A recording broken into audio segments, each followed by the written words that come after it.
joie et mon repos. Écrire et pas me foutre à l'eau.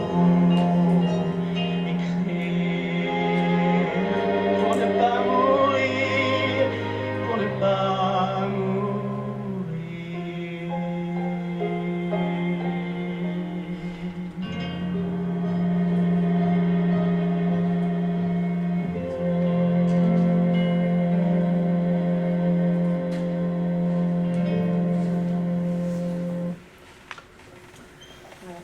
Pour le coup, moi, je trouve que c'est un très beau texte. C'est beau, ouais.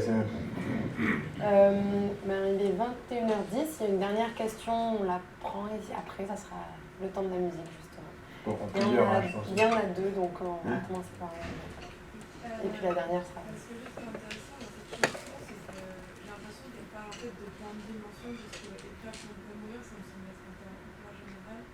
Qu'elle détaille après, et ce qui m'a frappé, c'est deux formules, c'est écrire pour ne pas oublier et écrire pour être égoïste. Et du coup, en fait, je voulais demander à Baptiste si, pour lui, quand il écrit une chanson, c'est avant tout une sorte d'exutoire, pour voilà, parler notamment des moments un peu difficiles de la vie, ou comme tu parlais après, de l'importance pour toi de chanter devant un public pour savoir si ta chanson est bonne ou pas. Est-ce que le plus important pour toi, c'est l'exutoire de l'écriture, ou est-ce que c'est d'avoir la certitude que les gens partagent un peu ce que tu ressens? Et peut-être aussi, pour ne pas oublier, est-ce que tu écris aussi peut-être d'une certaine façon pour témoigner? C'est également ce que tu faisais tout à l'heure sur trancher, etc. La dimension aussi de témoignage, qu'est-ce qui est le plus important pour toi? Ou est-ce que c'est juste un moment pour tout ça? C'est un peu un mélange de tout ça. Alors, effectivement, sur le cas de des chansons que j'ai écrites sur la guerre, il y a peut-être effectivement une idée de témoignage derrière ça, même si ça peut paraître peut-être un peu prétentieux de prétendre pouvoir se revendiquer comme peut-être un héros de quelque chose. Mais en tout cas, dans la plupart des chansons que j'écris, j'ai jamais trop théorisé ça, hein, mais je pense que c'est d'abord un exutoire. C'est-à-dire que, comme je disais, les chansons, moi, elles me viennent. Je ne suis pas capable de décider à l'avance quand est-ce qu'elles vont me venir. Et donc, parce qu'elles me viennent, souvent, c'est qu'il y a des choses dans l'air, dans mon corps, à ce moment-là de ma journée, de ma vie, de je ne sais pas quoi, que j'ai besoin de coucher par écrit. Sur la notion de l'égoïsme, je pense que il y a forcément une part d'égoïsme, à mon avis, chez les gens qui écrivent des chansons. C'est-à-dire que, enfin, en tout cas, je ne connais pas d'auteur de chansons qui n'ait pas besoin de reconnaissance quelque part. Et c'est pour ça, effectivement, que chanter les chansons devant un public, ça permet à la fois de regonfler quelque part, voilà, une certaine forme d'ego ou je sais pas quoi. Ça doit jamais être le but premier de l'écriture de chansons, mais je pense que c'est présent chez tous les gens qui écrivent. Et c'est très difficile ensuite derrière, je fais peut-être une digression, mais quand j'écris des textes, je ne me pose pas la question de savoir si ça va plaire ou pas, d'abord. Donc il y a ce côté peut-être très prétentieux, une fois que j'ai écrit une chanson pour moi, d'aller le présenter devant des gens. Mais en même temps, effectivement, quand on pense avoir écrit une bonne chanson, on pense aussi que ça va avoir de la résonance chez les gens, parce qu'on est tous faits pareil et qu'on est tous heureux pour certaines raisons, malheureux pour d'autres raisons. On a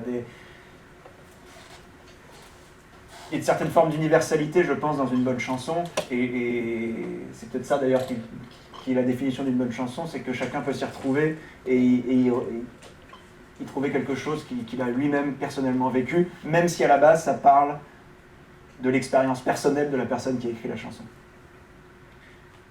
Voilà, je suis allé un peu plus loin que la question que tu m'as posée, je ne sais pas si j'y ai répondu d'ailleurs. Oui, quand vous écrivez les chansons, je suppose que vous voyez des images. Ce sont les mots qui vous provoquent les images, ou ce sont les images qui vous provoquent les mots? Les deux, mon capitaine. Ça dépend. Il y a les deux cas de figure, en fait. C'est-à-dire, par exemple, Cette chanson sur mon disque qui s'appelle Columbia, je l'ai écrite 3 ans après un séjour aux États-Unis, où j'avais énormément d'images de ce moment-là dans cette ville d'Oxford, au Mississippi en l'occurrence. J'avais passé 4 jours où j'étais allé à cette fête du comté.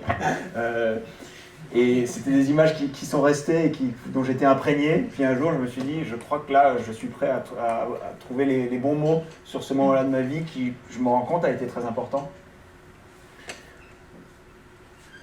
Et il y a des chansons que j'ai écrites. On peut prendre la chanson Terpsichore par exemple, où c'est de la pure fiction. Je l'ai écrite d'ailleurs, je vous avais amené ça parce que je l'ai écrite cette chanson Terpsichore après être tombé où je disais un bouquin de Pouchkine là, et puis je tombe sur un passage où il parle de Terpsichore, j'avais jamais entendu parler de Terpsichore, qui est la muse de la danse dans la mythologie grecque. Et je vois 3 phrases que je trouve très jolies. Je me suis dit tiens, je vais écrire une chanson là-dessus. Et j'ai d'abord écrit un texte qui m'a amené à penser à des images, qui elles-mêmes m'ont fait revenir sur mon texte en essayant de trouver d'autres façons d'exprimer ce que j'avais en tête. Tout ça, ça se mélange en fait. D'accord. Je fais une réponse de Normand. Et quand vous interprétez a posteriori la chanson, ce sont les images que vous avez eues lorsque vous l'avez écrite, ou est-ce que ça évolue aussi dans le temps? Souvent, moi, je reste bloqué sur les images que j'ai eues quand je les ai écrites. Par contre, je sais et je suis très excité à l'idée de penser que les gens peuvent poser leurs propres images sur mes chansons. Et il y a même dans mes textes, il y a parfois des gens qui comprennent des choses que je n'ai pas forcément voulu dire moi, mais je ne leur dis jamais non, vous avez tort, c'est pas ça que je voulais dire. Je trouve ça génial que des gens puissent s'approprier la chanson que j'ai écrite et y voir des choses que je n'avais pas vues moi en les écrivant. Très bien, merci beaucoup. Et maintenant, on va passer au moment du concert, justement, l'illustration. Ça va être un petit concert à vous.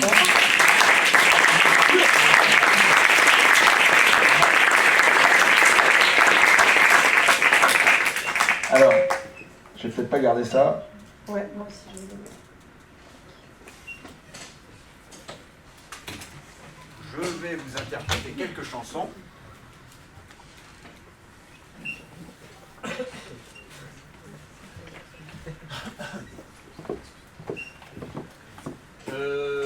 Alors, je vais peut-être... Tu vas là Je reste là, je vais peut-être rester ici si c'est bien. Ouais, très bien. Bah, genre... ouais, Pour la caméra. Ouais.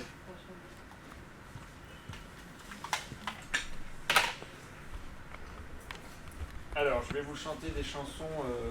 Je vais vous faire une toute nouvelle chanson. Je ne vais pas commencer par celle-là. Je vais chanter des chansons qui vont figurer sur mon second disque. En partie, en tout cas la première, ce qui va se passer, c'est une chanson qui s'appelle Aimer.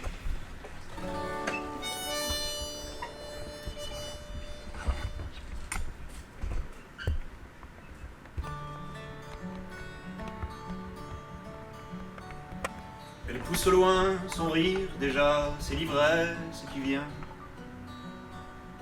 La lenteur de son corps s'y trouble, la courbure de ses reins.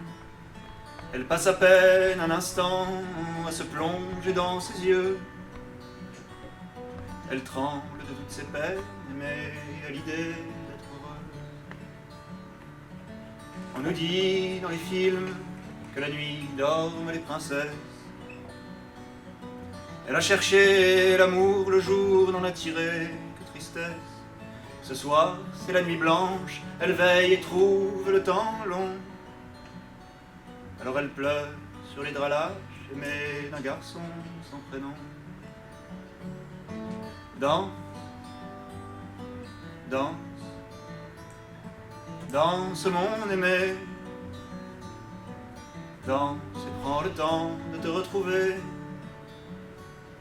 Puis prends le temps de me retrouver. Danse, danse, danse, mon aimé. Où elle pleure si fort le soir, quand elle repense au passé, à l'histoire qui ne s'endort jamais, aux bonheurs insensés. Elle croit savoir que l'homme qu'elle a jadis voulu garder s'est enfuie pour l'amour aimé qu'elle n'a jamais su montrer. On nous dit dans les films que c'est la folie qui nous guette. Elle a cherché l'amour aimé, n'en a tiré que les miettes. Ce soir, c'est la nuit blanche, elle crie, elle creuse son sillon. Je l'entends dans la nuit, aimé qui hurle son prénom. Danse, danse, danse mon aimé. Danse et prends le temps de te retrouver. Puis prends le temps de me retrouver. Danse, danse, danse, mon aimé. Allez, prends le temps de me retrouver. Danse, danse, danse, mon aimé. Danse, danse, danse.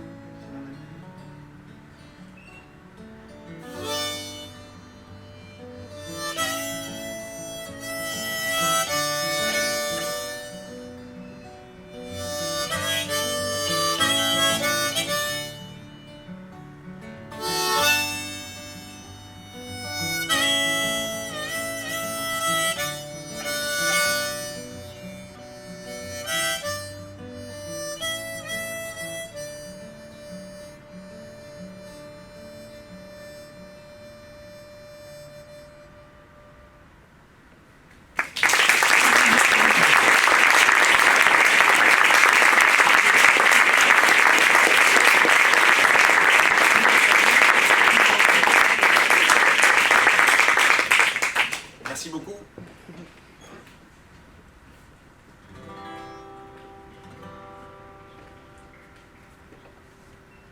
J'aimerais tant que tu reviennes,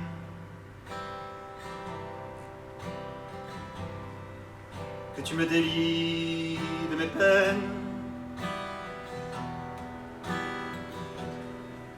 et dans ta robe un peu usée,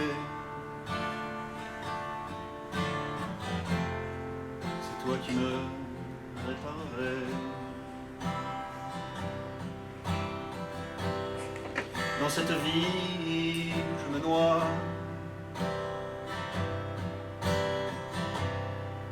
où l'on dessinerait nos lois, je te définirais en reine. J'aimerais tant que tu reviennes. J'aimerais tant que tu m'emmènes, que tu me danses, que tu me tiennes. Alors, on déploierait nos ailes. J'aimerais tant que tu reviennes.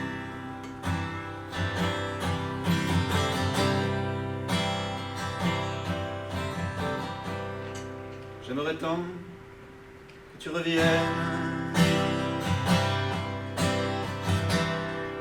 et l'on se ferait des poèmes.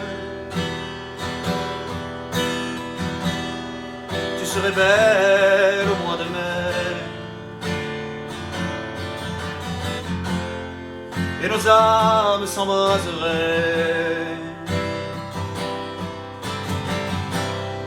Et si tu reviens cette fois, je te protégerai du froid, et je te rendrai tes je t'aime. J'aimerais tant que tu reviennes. J'aimerais tant que tu m'emmènes,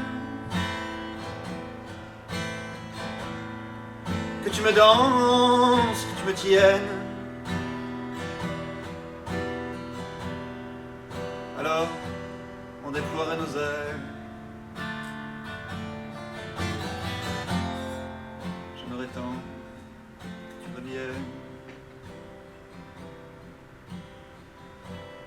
J'aimerais tant que tu reviennes.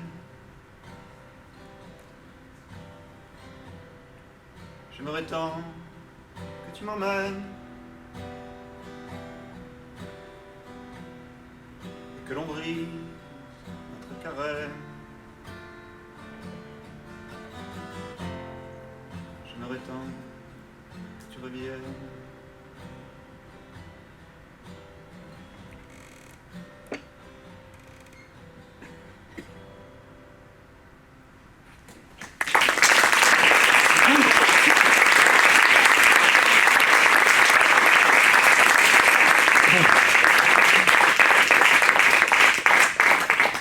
Merci. Je sais pas si j'ai encore